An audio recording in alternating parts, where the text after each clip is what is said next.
Welcome to FacingMelsMusic.com podcast, featuring some of the most heartwarming stories from musicians all around the world on FacingMelsMusic.com. Let's do it. I think the recording started. Yeah. Okay. So, welcome to Facing Mel's Music. This is Mel Golding, and I have an amazing guest. I'm so excited to speak with Stephanie Carlin, all the way from, well, you're not from Los Angeles, you just moved there. You're actually from New York. Welcome. Thank you, Mel. I'm so happy to be here. Oh, I'm delighted that I've been so excited to speak with you because we're going to be looking at, well, you're a singer-songwriter. Okay, first of all, you're an artist. Yeah. You're an entrepreneur, you're a leadership coach, and you've had over 17 years of experience. This is what I've read so far.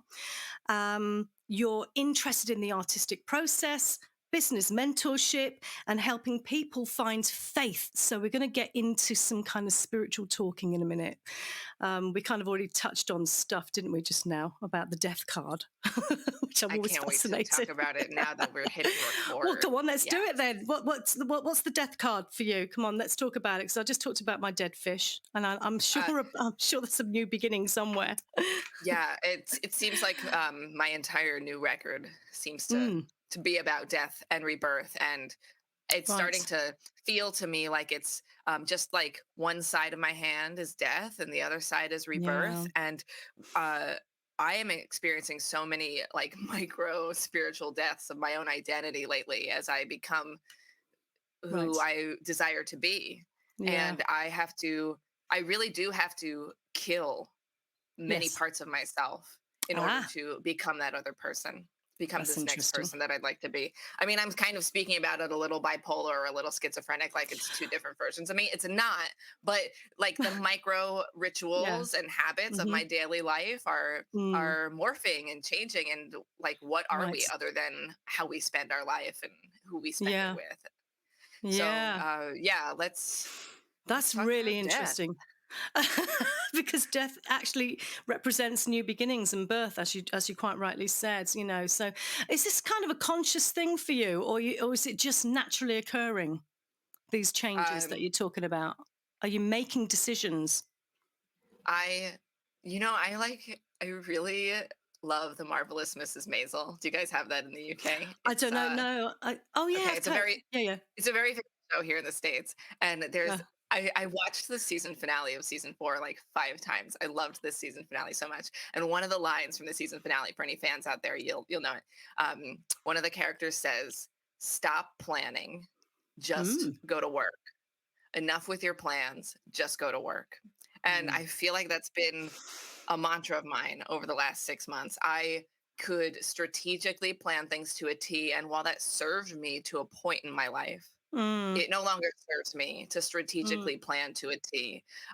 There's like a demand in me to be following the impulses of my own intuition faster and faster and faster. And if it feels like the truth, I can now discern enough, like what is my anxiety versus what is my intuition, and be following the impulse of the intuition and taking action and taking action and taking action. And then from there, things start to die or get stripped away. But at least I'm in the experience of it rather than thinking about it as a concept. That was very heady, what I just said. Does that all make sense? No, it makes sense. Yeah, well, it does to me, definitely. I mean, what you're really saying is you're going with your own flow, but you're doing a lot of listening to yourself, aren't you? By doing that, you're listening to how your feelings and how you're going with the flow, rather than, okay, you can plan, like you say, strategically to a certain point, but let's face it, do plans ever really fully go? Do they ever fully get there? I mean, I know they don't for me. You can plan That's one of my yeah. It's one of my favorite parts of the quality of work that I do as at Truth School, because I really believe that I don't know how woo are your listeners, Mel, because I'm about to throw some woo things. No, you out just into the go mix. for it. You go for it. I really do feel like we have little consciousnesses that keep us from our purpose, that dictate to us, no, do that later. No, do that next year. No, do that tomorrow. And, as a energy worker, what I have learned over many years of working Mm, with people is so many of us have like parasitic overgrowths, candida okay. overgrowths, bacterial overgrowths, all these Yeah. little like micro critters in our body. And from an energetic perspective, My goodness. these critters Yeah. have their own consciousness, and they will Goodness. keep us from our purpose. Candida, the vibrational resonance of candida is procrastination. So if I'm My working with a God. client who is an Wow. artist maybe and is just like, no, I'll put my record out next year, I'll do it later, I'll do it later, I'll check in with them and we'll do a body scan. Do you have a candida overgrowth? Sure enough, it's like, oh yeah, I've had like yeast infections for years and years, or Oh, oh wow. yeah, this, and so the first part of my work with people is to do a parasite cleanse, an herbal Wow. parasite cleanse, because how can we discern if it's really your thought, if it's really a truthful thought in you, if it's a full Wow. body fuck yes thought in you versus Mm. Mm. the external consciousness of something else, like let alone your parents being an energetic parasite, let alone your spouse maybe being an energetic parasite. We all understand this concept of energetic parasites, but there's Yeah. also these like real physical things that Mm. can just mute our frequency like a wet blanket Right. and just have us feel like things aren't possible. And I That's see good. time and time again, especially with myself as a case study, when you pull these guys out, Mhm. suddenly things become possible. So whew, it's a wild little That is web. it's mental, right? But I understand it fully. I really do. I get you on this because you're talking about parasites basically living, but physically living, but having an impact on every other level, your psychic level, let's say. Because one of my questions to you was actually, I've written it down here and I was going to ask you later, but anyway, whatever, was how do you deal with obstacles with people, like people? I'm thinking of people because people can be parasitical parasites, and they can be, really stop you from moving forward. And this is, my own experience. I know a lot about this. How do you deal with that? I mean, when you're talking about people, potentially, okay, with the parasites, and it's within, okay, you're talking about bacteria in a sense. But what about people? How do you overcome difficulties when you've got such difficult people who are stopping you in your path and distracting? How do you get over that? Isn't that the heartbreak of the death that we Mm. started with? Yeah. The audacious courage it takes to kill a Yeah. relationship. Not, I mean, that's such a Mm. violent word, but even to just, if we were to No. be softer about it, to acknowledge the unworkability of a Yeah. relationship, to accept it, Yeah. then to have the courage to be the one to end it. I'm not Mm. that person.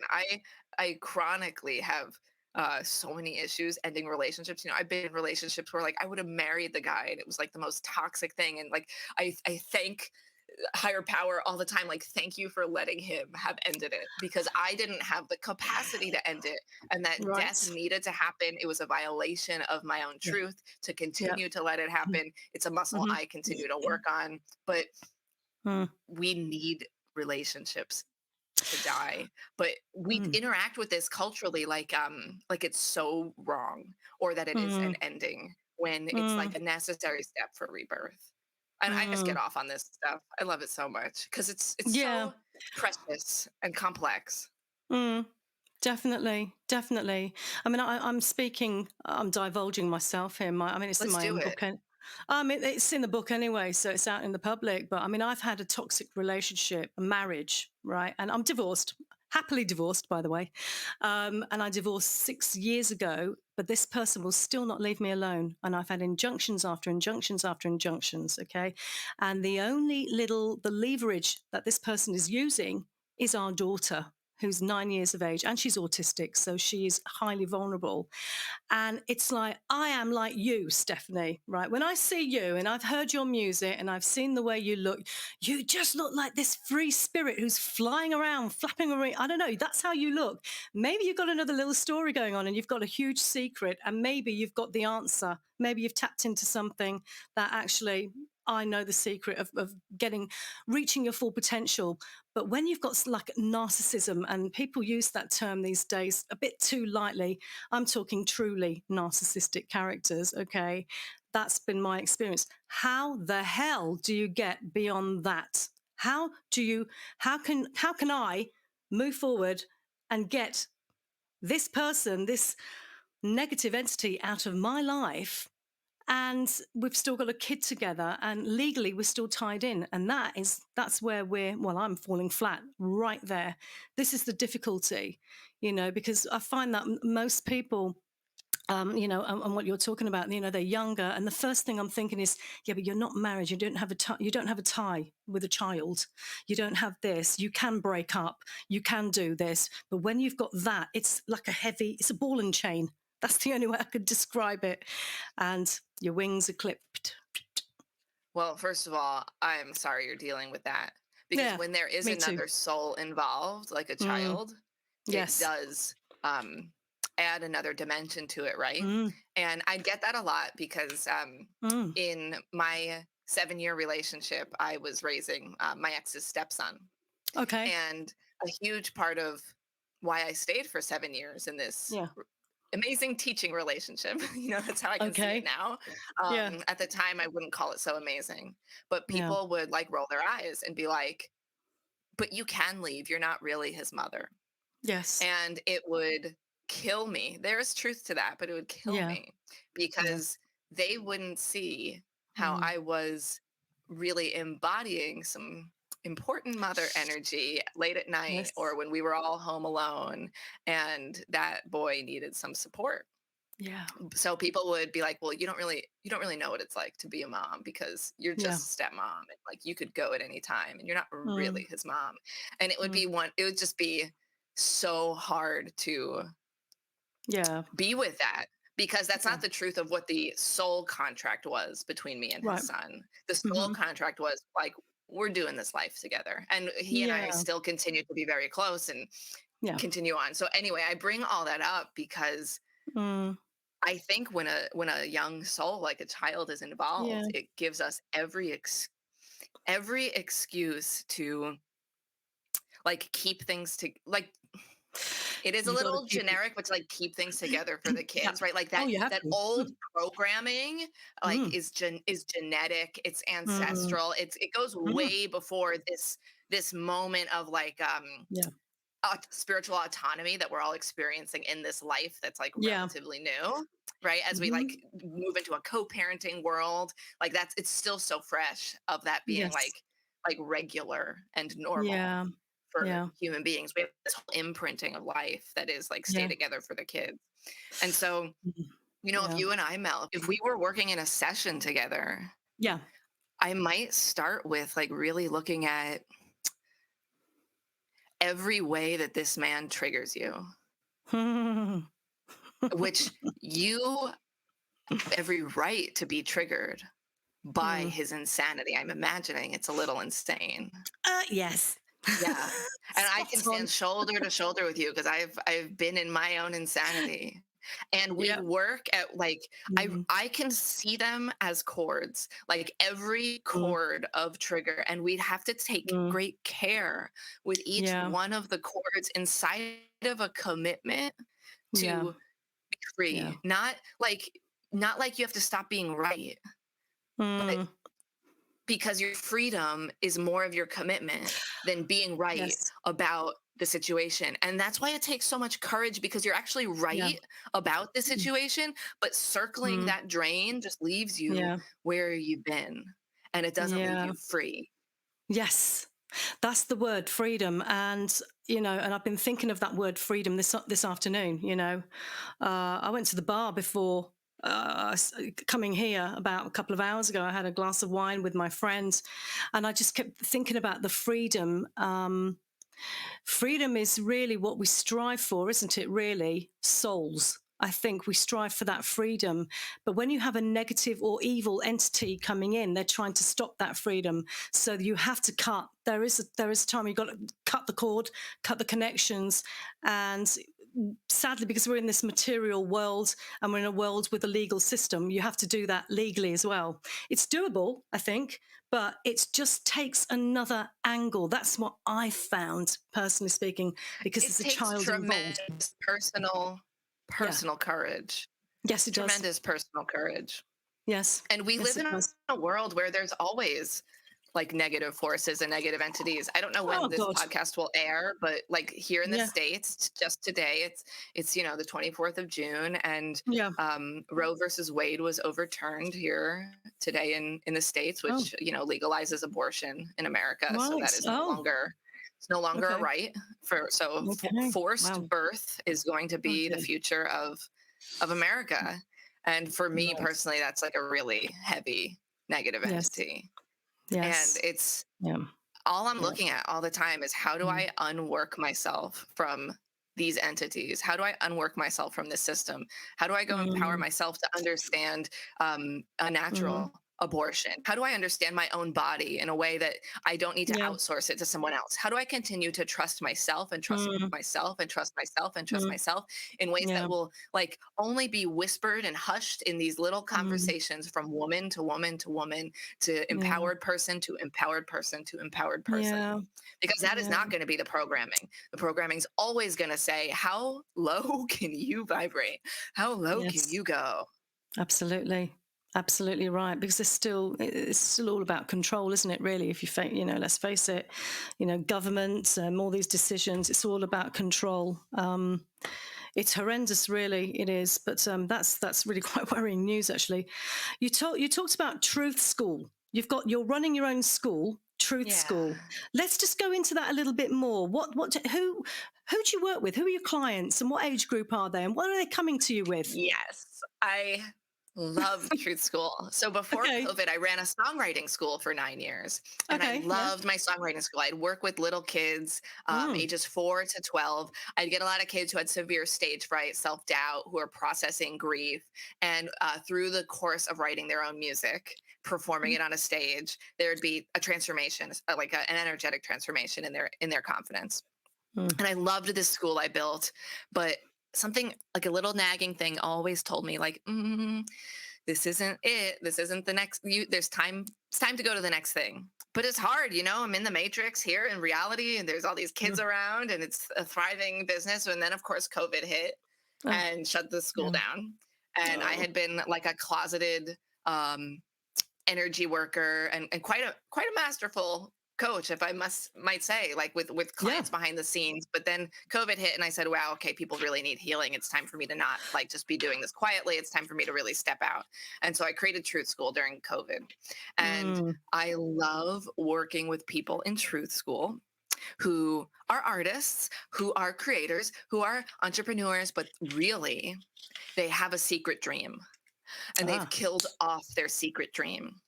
And Oh, I think people, brilliant geniuses, kill off their secret dream because of one of four things: it's a hmm resentment, a rejection, a regret, or sometimes, in some cases, a revenge.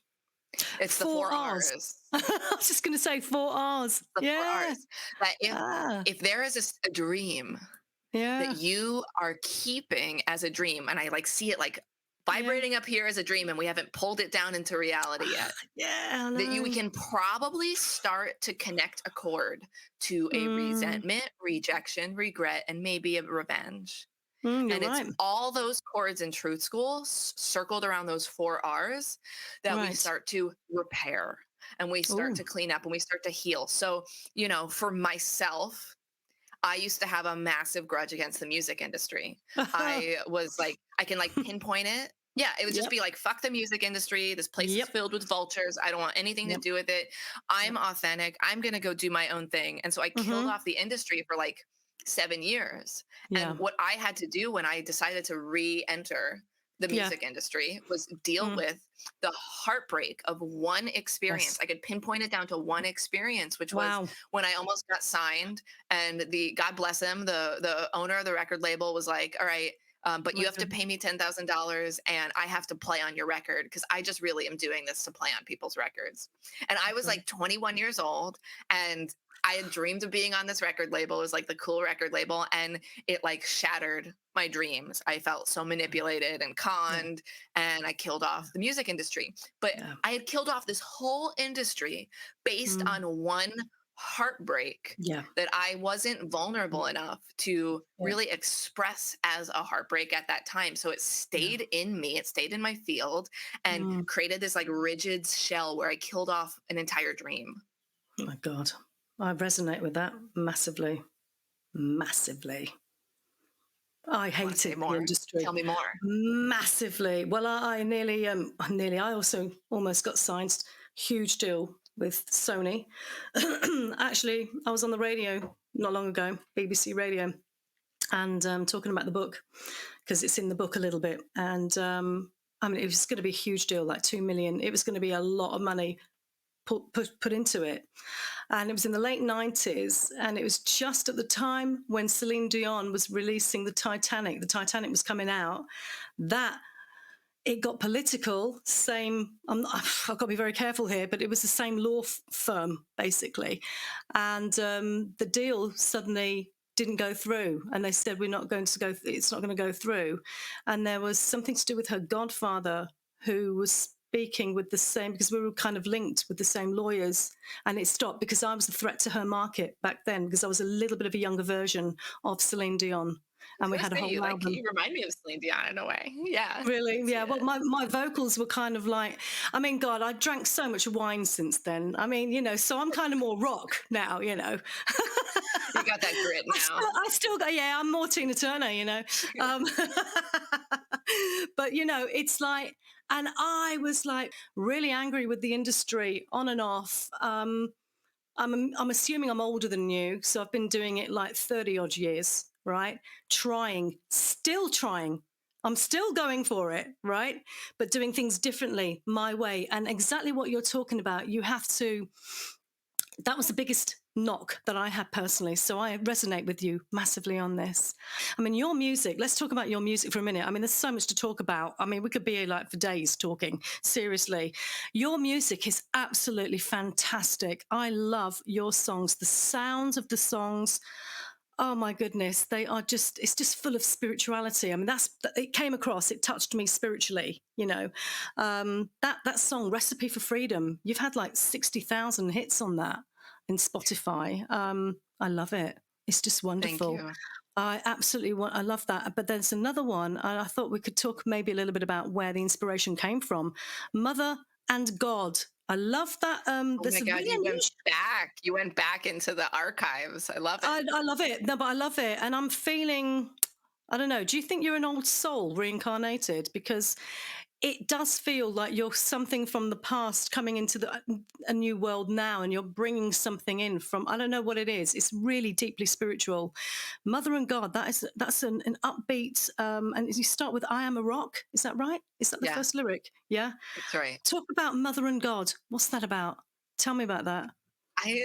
I'm so like titillated that you brought up this song. So Yeah. I recorded Mother and God like 12 years ago, 10 years ago.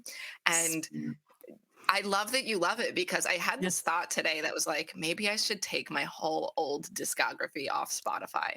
Maybe I should just be like killing that part too. And you are like a little angel coming in being like, no, no, no, Nope. Nope. don't do that. Nope. Nope. Thank you for the affirmation. That's all right. Um, I love Mother and God because Yeah. I was thinking about this song the other day, actually, because it's the only song I've ever written that made it to like being recorded, Mm. where it like came in like 5 minutes. And I just scribbled the whole entire song Mm. down. It was like one of those channeling moments. It was Yeah. like, okay, God just like fucking gave me this song. Yeah. And I sat down and wrote all the lyrics in 15 minutes. And it's been I've been like agonizing over my current pieces. Like I spend weeks and weeks on the lyrics. It drives me crazy. And I was like, God, it was so good to just write Mother and God. That was like such a great, Beautiful. how do I open myself up and be a vessel Oh, for that to mm, come through again? So yeah, wonderful. I Wonderful. really am happy Yeah. you brought that song up. You do not take that down, because it's got such, don't you dare take it down. It's got such an unusual, let me just play it a minute. Let me just get it back in my system. Hang on a second. It's just the way it starts. It's the beginning of it. That's it. It's really unusual. It's just great. It's got a great beat. It's just, I love it. No, you're not allowed to take it down because I said so. Okay, got it, Mel. Noted. Do you know what I've just done, Stephanie, right? After all these years of feeling, right, I'm not going to steal your show here, but feeling fucked off with the industry, what I decided to do was get all my old songs that I did like 20 odd years ago. And I thought, sod it, I'm going to put it up there. So the ones that, that album that was going to be signed by Sony is now up there. Did they try to control the master? Did they try to take it from you? No, and they can try. Good, because I mean, I know people who were in your position who had it a lot worse. Like they were not even allowed to have the rights to their masters. They had to bootleg their own music to sell it at their shows because Sony wouldn't give them that, Columbia wouldn't give them that. So I'm so happy that wasn't you. No, because it never got that far anyway, and it stayed between me and the producer anyway. So I mean, I don't think he really, is bothered. Great. If it's up there. So, but that's what I'm saying. You got to be proud of that journey. You know what I mean? So there's one thing about that new beginning you're talking about, but I think where you're at now and how you got there, there's a trail back. It trails back to who you were before and where you came from. And the way I see music is that music and the albums, like I've just done, like my book is all about, is a timeline of that journey. And I think it's all relevant. So you must leave it up there, okay? Because where you are now and where you were 12 years ago, well, it's all beautiful. You're in a new place. So it's all to be celebrated. You know what I mean? I know what you mean. That's what I feel anyway. But, and you've got another one. There's Goddess. What's Goddess all about? You're a bit of a goddess. Thanks. I haven't always felt like a goddess. You look lovely. That word lands as like such a weird word until you've kind of braked the chains of your own programming and conditioning. It's also a timely song to talk about given the day that I said it is here in the States with the overturning of Roe v. Wade. And that song was a Goddess. I wrote Goddess after my abortion.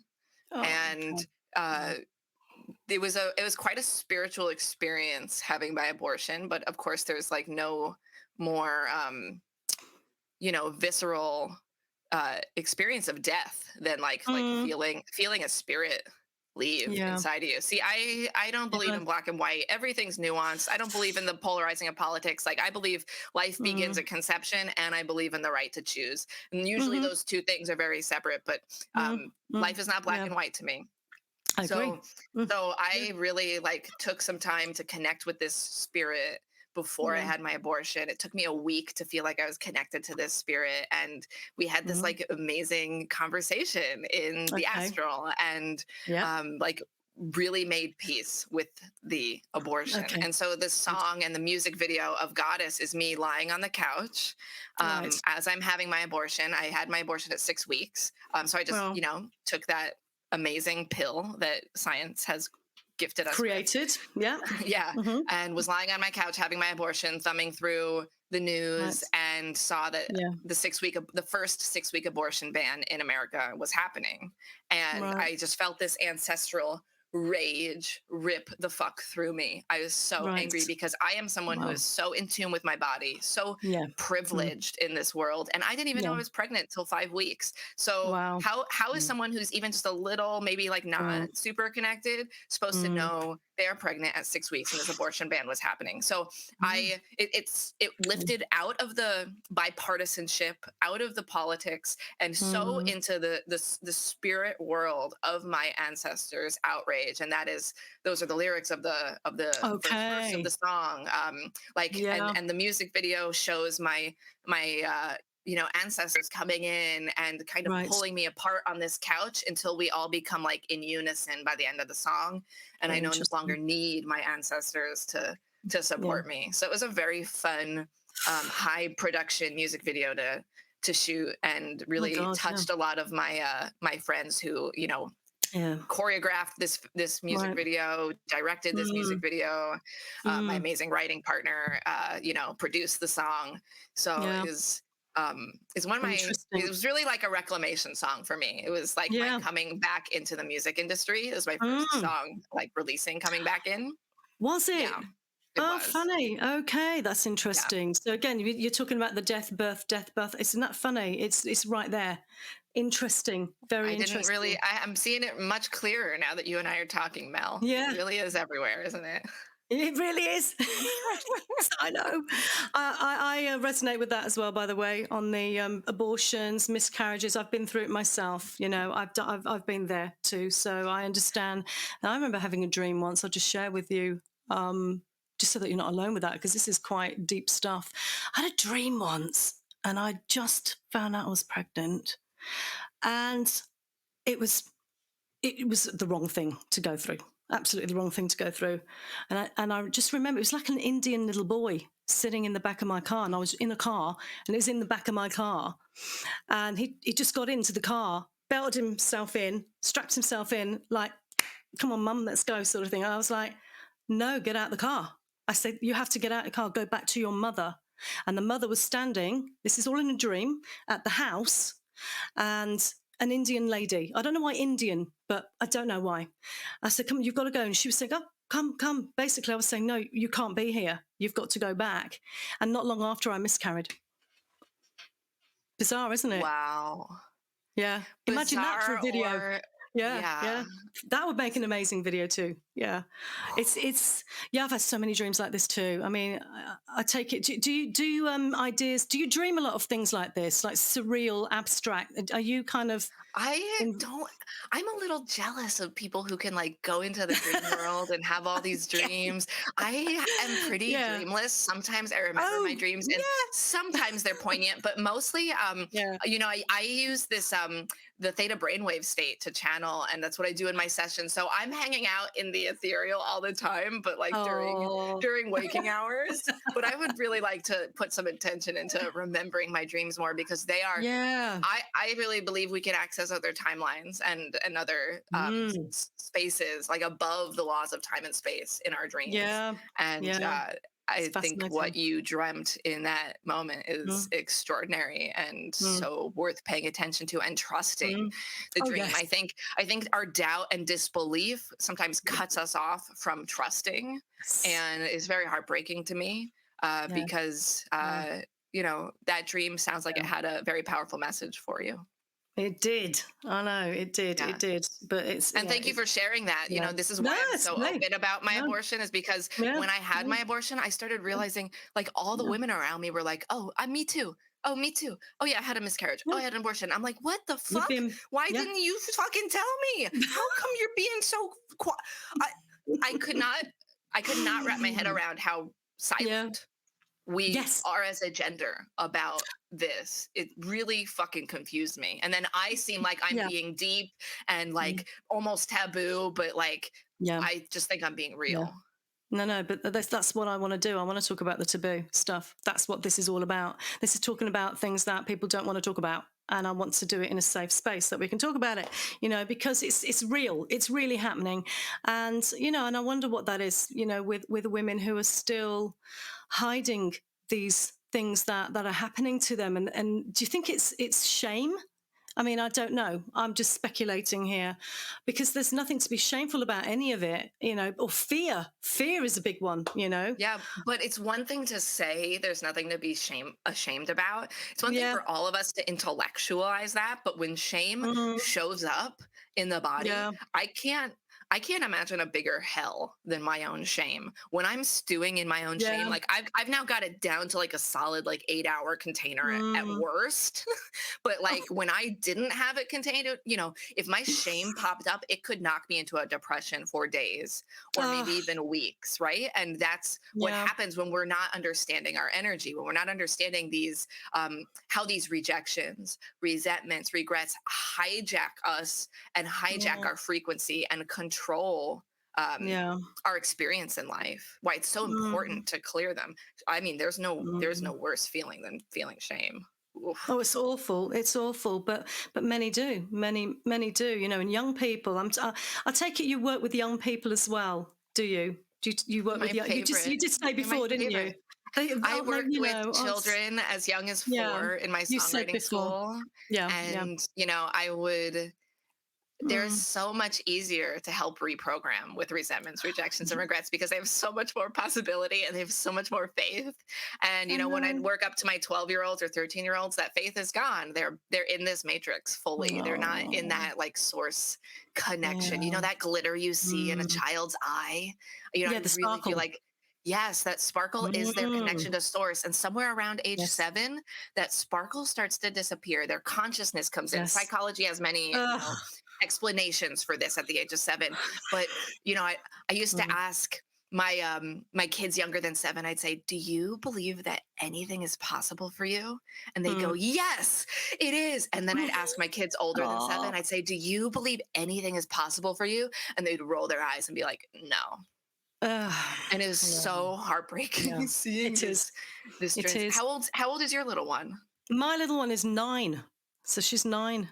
Just So turned she's 9. in her consciousness. She's in this world. She, She's like, is she yeah. developing any sort of like self consciousness a little bit as she understands, like, oh, this is the world and the world's judging me and the Yes. world's looking at me? Oh God, what? Yes, okay, and Yeah. it's through YouTube mainly. Okay, dare I Yeah. say it?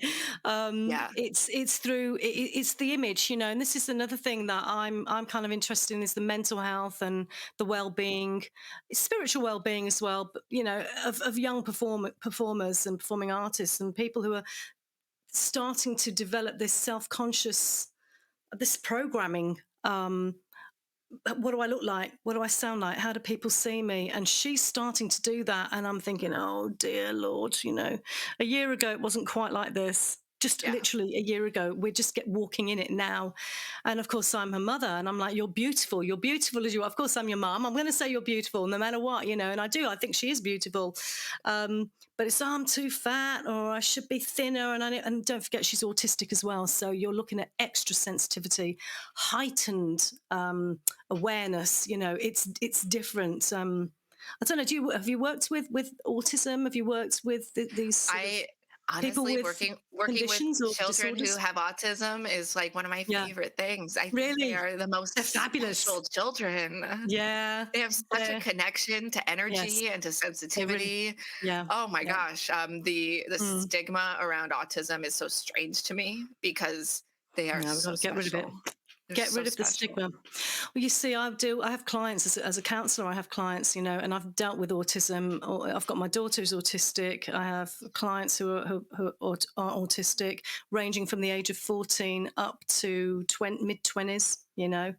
And the intelligence is phenomenal. They are so on a whole other plane of It's like an thinking. upgraded human, honestly. Absolutely, it is, and it's what they see. The attention to detail. You think, oh, I never saw that, and you think, Yeah. wow, no one. And they actually, apparently, NASA have a lot of autistic people. I heard working for NASA because of this level, this frequency. So, there's this stigma really needs to be removed.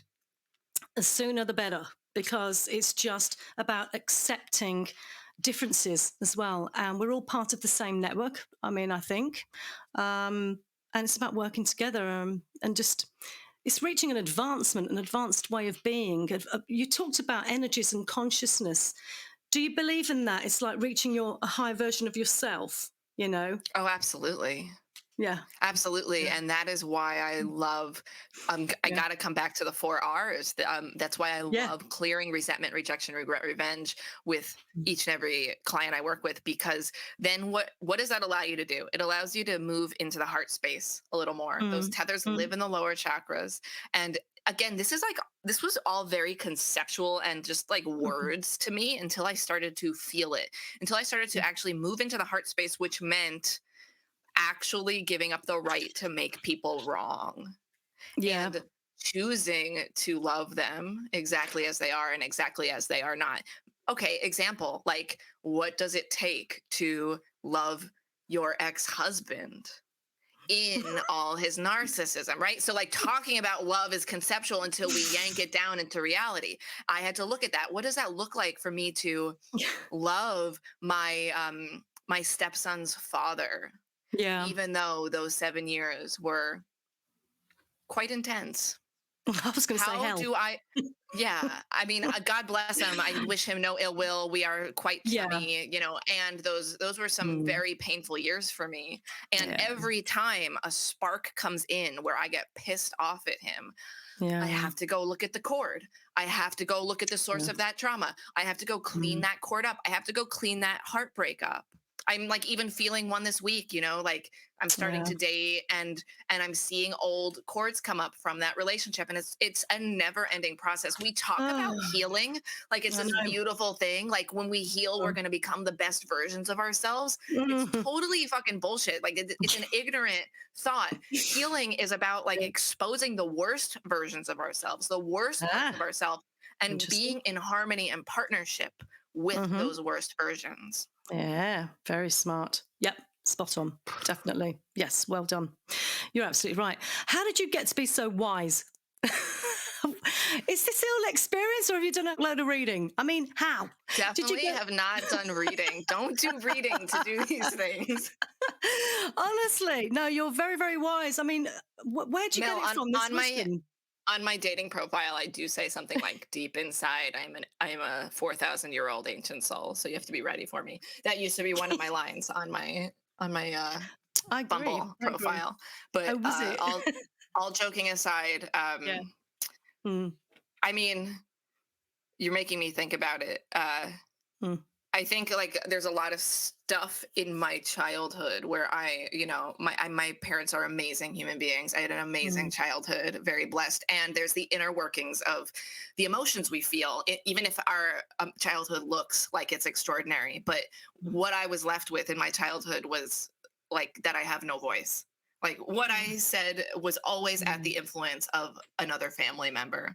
And so, mm, as a reaction to that, I grew up rebelling against that and decided to be fiercely independent as a way to like force my opinions onto people. And that came with the identity of, oh my God, she's so independent. She's such a free yeah. thinker. But Mm, inside there was an unconscious and pretty tremendous conflict going on where I just felt like I had been trained to have no one listen to me and that I right. was invisible. And so Mm, is this very dual thing where everyone would look at me like you're so independent and free thinking, but really inside it was a battle of like, but nobody listens to me, but I'm aha. invisible, but I have no voice, Okay. but I can't be seen. Right. Okay. And yeah, there's probably Mm, 10 years of deep right. development that went into Yes. that. I, quickly rose up the ranks at a international leadership company that's very corporate and was Mm, training for years to lead their programs in resiliency and mm, self-development until one day it hit me like all of this energy is so masculine in this corporate leadership mm, structure. There is no room for my intuition. In fact, I even think this corporate leadership mm, structure is designed to not have me think about my intuition. And so then I mm. spent another 6 years after that developing my intuition. And Ah, so I had this like 12-year period of marrying very tactical, practical corporate leadership qualities with the ethereal of like becoming a medical intuitive and becoming an right. energy expert.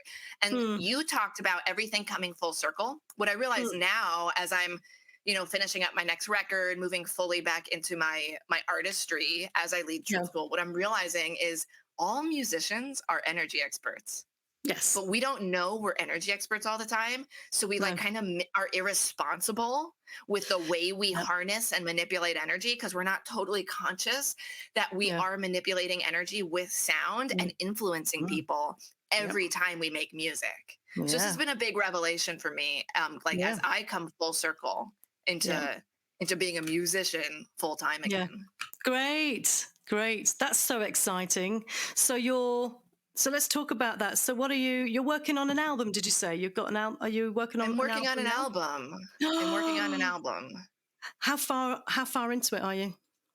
Mel, I'm gonna tell a story I haven't told a single person Okay, go yet. on then. Actually, it just went out on my mailing list 1 hour ago. The story, Okay. but um, my writing partner and I have been writing together for 9 years, Okay. and last year we started going to we went to a national forest, and we tracked half of our record there, out in California. So we packed up his car, his little Prius, with his entire home studio, packed it to the brim, went and got some food, and then brought it to an Airbnb in the middle of the forest, and set up his home studio there for 10 days. And we just wrote a bunch of songs from scratch and recorded them from scratch. So it was like 16-hour days nonstop, just in the zone, maybe going out for some food or going out for a hike, but just like watching the forest, making this record. A couple months later, we did the same thing again, but we went to the desert, and we went out to Joshua Tree in California. And so we've been writing this record over the course of a year now.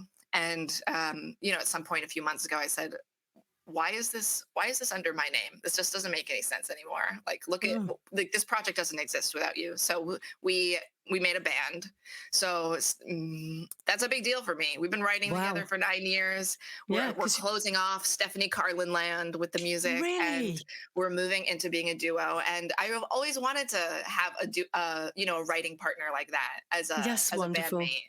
It kind of heals that, fierce, independent chick I was just talking about, who like was always just wanting to be Miss Independent, wanting to be the lone wolf, but it was always inside of a reaction to something. So now, as I've softened and grown, I really see how much power is in partnership. And so we'll have to give you a link. I'll give you a link to the new music, because it won't be under Stephanie Carlin anymore. You can't say the name at the moment, can you? Oh, our name is Fore Fader, like Fore. Fader, Fore Fader. How did you come up with that then? Fore Fader. Fore Fader is it's Danish for ancestor. Oh, you see, now I had one of my questions. It was, do you believe you're an old soul? So I definitely am onto it. I'm onto you, girl. I know. I don't hide it very well, to be honest. No, not at all. You said you're 4,000 years old. Isn't that what Wonder Woman said? She said, no, someone in that movie with Gal Gadot. Oh, it's so funny. The secretary, she says, oh, she's like 5,000 years old. She's seen it all, because you're bringing all these past lives into this one now. That's what I've been told. Apparently, I'm about like 5,000 years old as well, and I do feel it. It takes one to know one, Mel. Just so you know. I do know. Yeah.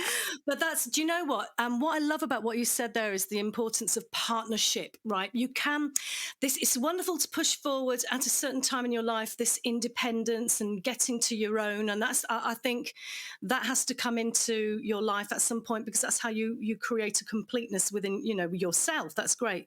But you are at risk. I again speak from experience.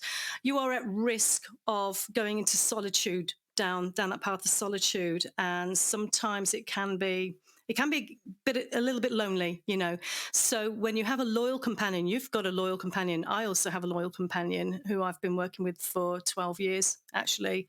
And I mean, we've literally done one album, and we're on to the second one now. I mean, 12 years, that's terrible, really. But because life has gotten in the way, it's terrible, it's disgusting, right? But whatever, life has just been, turbulent, but it just goes to show, you take those wonderful people with you, right? That's what I believe in. I believe strongly in loyalty, who is still standing by your side, who's still there in music, in that kind of partnership.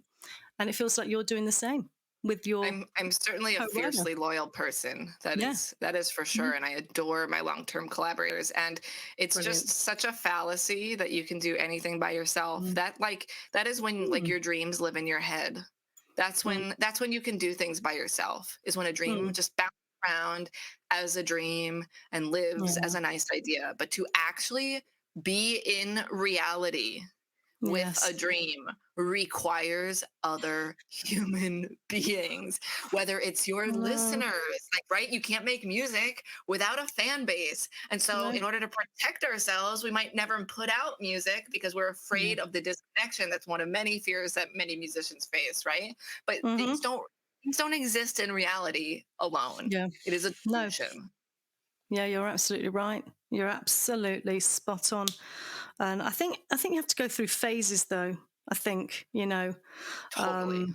I think you have to complete one journey, then to embark on another one. And it feels like you're ready to jump onto another one, hence the birth, death thing, So when is it going to actually be ready? I mean, your release, when is it going to be released? So Wow, there's so many exciting things happening. Again, I don't know when Yeah. this will air, but hopefully you guys can just go, take a look at the links in the Mm. show notes. But Okay.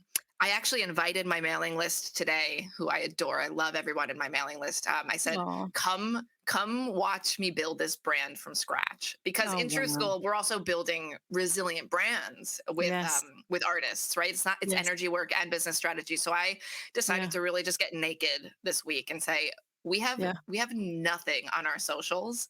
Just Right. come join us anyway, because you're gonna watch me fall flat on my face.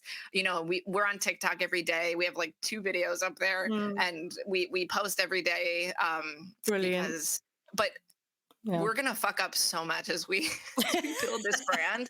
But I want to grow up in public, and Yeah. I'm not really super interested in making anything that is in being in the perfection of Right. content land. Maybe we could talk about this for a quick minute. Let's. So Yeah. it's taking you 12 years to make your Mhm. record. Is that right? Oh no, we did it. No, it didn't take 12 years. We did the first album the only album that we've actually Yeah. completed was 12 years ago, right? Got it. Okay. In 2012, and then in 21, the reverse numbers. Yeah. So from 12 to 21, we started again. So we're in the throes of doing the second album. So And yeah, it's crazy, really. that art takes time. It Wow. deserves Yes. it deserves the years it Yes. needs for it Yep. to be the right art Mm. for you. And we Yep. live in a world Yep. where artists not only are supposed to make the best art of their lives in that way, Yep. but you're also Mm. supposed to create content every day. Yeah. And you're supposed to Mm. be present on social media. You're supposed to, I mean, you can't Oof. be an artist without having a presence. It's a I know. requirement, right? Yes. So Yep. there's this split Mm. happening of Yep. what is the art and Yep. what is the content. Yep. So, my writing partner and I are out there every day making TikToks, but we've been working Right. on our record for almost a year. And it might Right. be, who knows, maybe Yeah. it's another year until we finally release it, because Who the knows? art's going to take however long it's going to take. But Mm. the content is transactional. The content Yes. is a daily, just ship your work, better done than perfect. Just ship your work Yes. again, fall flat on Yeah. your face. Just ship your work again, ship your work Yeah. again. Yeah. So I am, Mm. I'm really like interested in that freedom for artists to really be Mm. settled in their space about what are the two things, and Yeah. how to do that dance between those Yeah. two energies. Yes. Well, that's what I'm interested in, and I've written about it because I've taken a psychoanalytical viewpoint because I'm a counselor, a qualified counselor. So I've been viewing exactly that, about that split that you're talking about, and the element of conformity as well, because there's marketing to be done. So there's an element of conformity, but retaining authenticity at the same time. There's a split, so it's about getting that balance right for you and for the audience. And so it takes quite a skill, doesn't it? It takes, and time, like you say, you can't force these things. You've got to go with your art takes time, and I've heard about this, and I've mentioned it in another podcast about, I'm sure it was the Cause, one of their songs, they wrote 15 years before it was actually released. I love that. Kate Bush, she's just come out with, Stranger Things, obviously, right? Yeah. Okay, so years later, she's having a #1 hit again with the same bloody song. Well, I think this is great news. It gives us hope. I think it's this is kind of what you've got to get your head around, and I think particularly with the younger artists who are very much like, now, I've got the song, and I've got to get it all out tomorrow, and no, it's a slow burning flame. It's very slow burning, and it takes time. And to get that, what is perfection? I mean, how do you define that anyway? I mean, how do you define perfection in your art? I would define perfection as an insecurity. Okay. Yeah. To protect yourself from Yeah. a fear of failure. So Mhm. rather than calling a piece of work done and Yeah. shipping it, you agonize over it without any sense of completion. There's no Mm. it's only done because you say it's done.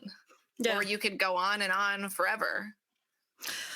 Tweaking, Yeah. fine Ugh. tuning. I know. I would say, what would I say about perfection? What would I say? It's just when you feel it's got the right message for you. Mm. It's got the right message. Now I'll tell you what we talked about recently. I'm really divulging a lot today. I don't know why. You're bringing something out in me. I do this to people. So I am guilty of that. Do you know what? I was thinking about, I was saying to my co-writer, who's a lovely lady called Boglarka Gerstner. She's a classically trained pianist and she's wonderful. I said to her, listen, what we need to do with these vocals, right, my vocals, I said, we've got to get it through auto-tuner. Everyone has auto-tuner for perfection. And she says in a very strong Hungarian accent, I don't know, because I like the imperfections, and this is more professional, the way it comes, the way it is. So with a little bit of human quality of, you didn't quite, it's an imperfection to the note there, a little bit flat or a bit sharp, but that's what makes us human, right? And no, I want to have a say in all this. You're being a control freak. And it's like, anyway, talking like this. What's your thoughts about auto-tuning? We should show her the plugin that lets you move the humanize button on auto-tune. So just humanize that shit up to 80%. Let it warble a few cents, and we move on with some beautifully auto-tuned vocals. I mean, we have some fun TikToks we're doing this week, where we're showing the 90 stacks of vocal tracks that are in my harmonies. So we need auto-tune, or else 90 stacks of vocal tracks is just gonna sound really fucking weird. I love auto-tune. I used to be a purist. I used to be like, I'm never doing that, and now I'm like, why? It does not serve the art for me to not have auto-tune. You have to have auto-tune. Will you please auto-tune that right now? I can't listen to it. Yeah. It's really, really, it's such a funny conversation. I don't think I've ever had that conversation with her before, or you even, or anyone else. But it's just, because of course, years ago, we didn't have that technology. There wasn't that technology. Well, you had the greats, and I was just listening to, dare I say, Phil Collins, Paul McCartney. I'm talking about old school, like my parents, were listening to these people. I don't think they had all of that, and they had to kind of be really on it, But yeah, I think God bless technology, so I don't have to be on it. Yeah, I think so. Well, we still do. I mean, your harmonies, oh my word. You've got all these layers. And you've got so many layers. Oh my God, I know, I love it. I'm a real glutton for the harmonies. And you've got the, it's very whispery, some of them, isn't it? They're very whispery. It's to get the texture. You're using several textures in the vocals, I think. So Thank you for noticing. Well, I'm honored. Yes, so I do notice that, and it just feels so. Do you arrange your vocals because it's so beautifully orchestrated?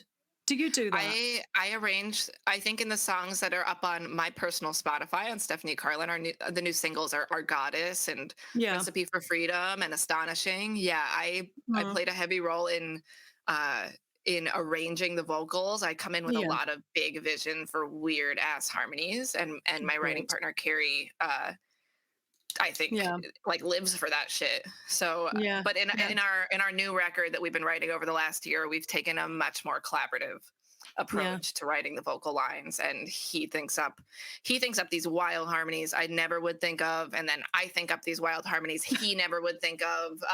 I can barely follow some of the vocal lines he wants me to do, and vice versa. So it's a really great partnership of hearing things differently. That's really lovely. That's nice though.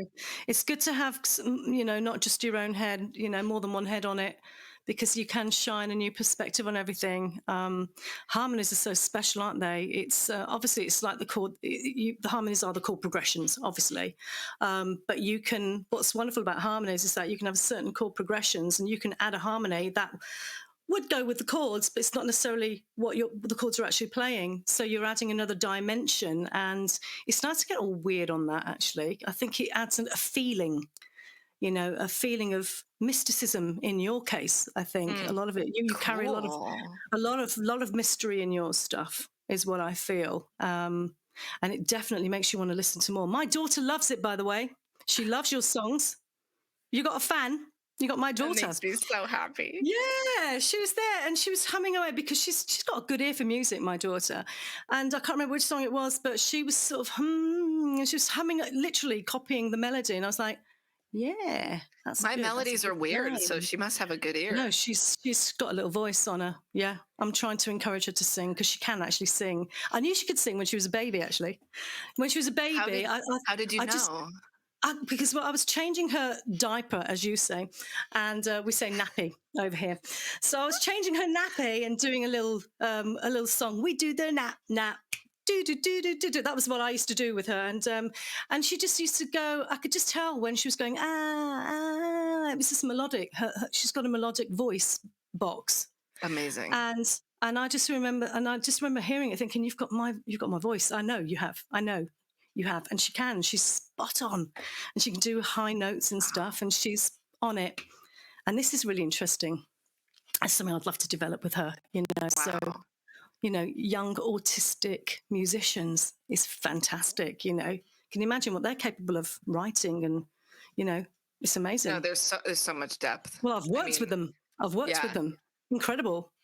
Yeah. Depth, as you say. Yeah, it's a real eye opener and an ear opener as well. An ear opener. An ear opener, But I wanted to just say also, I mean, everything about you, everything about your message, everything about what you're doing, and you're doing so much. I mean, you're a leadership coach. I can't keep up. I'm a lunatic.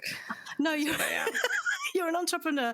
But everything is all about empowering, isn't it? You believe in empowering, don't you? Really?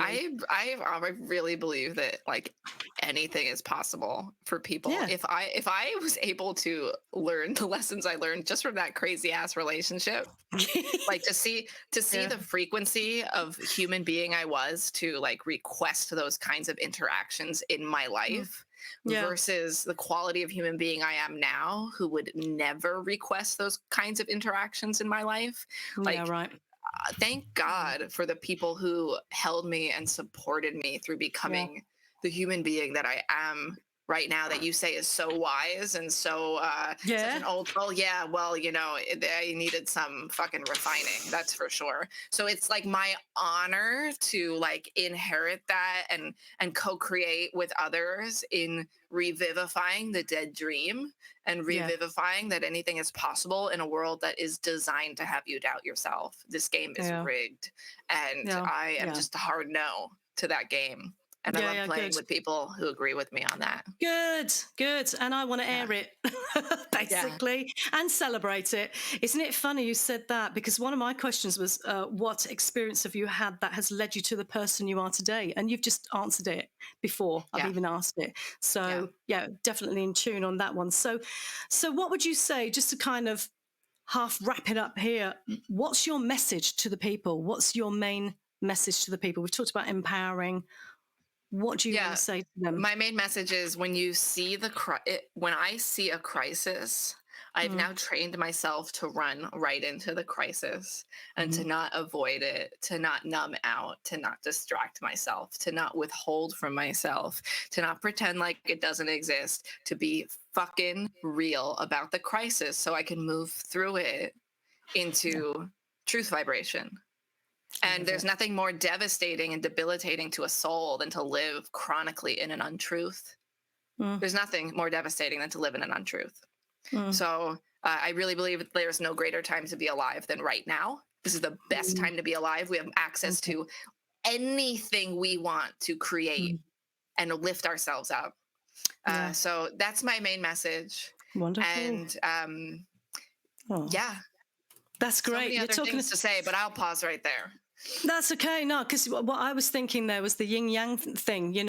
Basically you can't have one without the other is almost what you're saying. So to have that wonderful, lovely, ideal kind of life or success, you've got to run straight into I want to say failures, or the shit, basically the negativity. You got to run through it. You've got to experience the bitter to taste the sweet. Is kind of what you're saying. You're really balancing that. So that's really, really, really important. But thank you so much. Thank you for coming. Thank you for being on the show. And I can't wait to do another podcast with you once that album's out there.